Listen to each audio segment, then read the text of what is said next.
차명 AI 관련 주식거래 사태는 결코 가벼이 넘길 일이 아닙니다.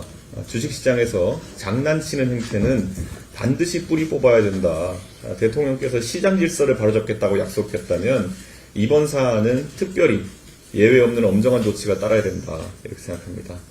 국민들은 이춘석 의원의 탈당 하나로 충분하다고 생각하지 않습니다.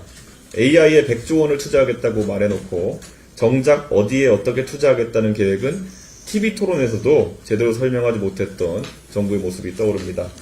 이렇듯 방향성 없이 정부 주도로 진행되는 지원 사업들 속에서 결국 일부 정치인들이 정보를 악용해 테마주에 차명으로 투자하는 복마전이 벌어지는 것이 확인된 것입니다. 정부가 추진하는 AI 관련 투자나 지원 산업 전반에 대해 선침해와 정보 악용이 발생하지 않도록 철저히 수사하고 제도적 장치를 마련해야 합니다. 이 문제를 그냥 넘긴다면 주식시장 전체에 대한 국민의 신뢰는 더 이상 회복될 수 없습니다. 마찬가지로 정부의 여러 가지 AI 지원 사업 전반도 시작하기도 전에 퇴색할 수도 있습니다. 그리고 증세 문제에 대해서도 말씀드리겠습니다. 최근 여권과 정부 일각에서 법인세, 보유세 등의 증세와 관련된 분위기가 감지되고 있습니다. 우리 개혁신당은 증세에 대해서 단호하게 반대합니다. 민주당 정권에 반복되는 큰 문제는 현금은 당장 주고 청구서는 나중에 들이민다는 데 있습니다. 문재인 정부 시절 재난지원금은 풀었지만 그 이후 물가 상승과 전 월세가 폭등으로 서민들이 감당해야 했던 고통은 훨씬 컸습니다. 이것이 진짜 후불제 복지의 민낯입니다. 이번에도 과표 현실화라는 명분을 내세워 혹시라도 부동산 증세를 하게 된다면 그 부담은 고스란히 가격 결정력이 약한 임차인에게 전가될 것입니다. 이재명 정부는 지금 경제 전반이 침체기에 있는 시점에서도 선심성 쿠폰 사업을 벌이며 국가 재정을 무리하게 소진하고 있습니다.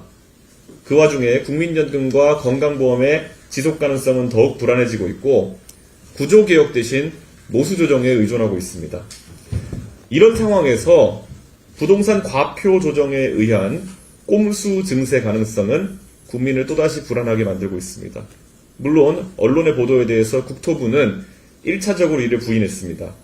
하지만 민주당은 이미 문재인 정부 시절 과표 현실화율을 90%까지 끌어올리겠다며 정책을 추진했고 2019년 이재명 당시 경기지사는 공시지가 현실화를 강하게 주장했습니다. 그러다 2021년 대선을 앞두고는 돌연 부정적인 태도를 보이기도 했습니다.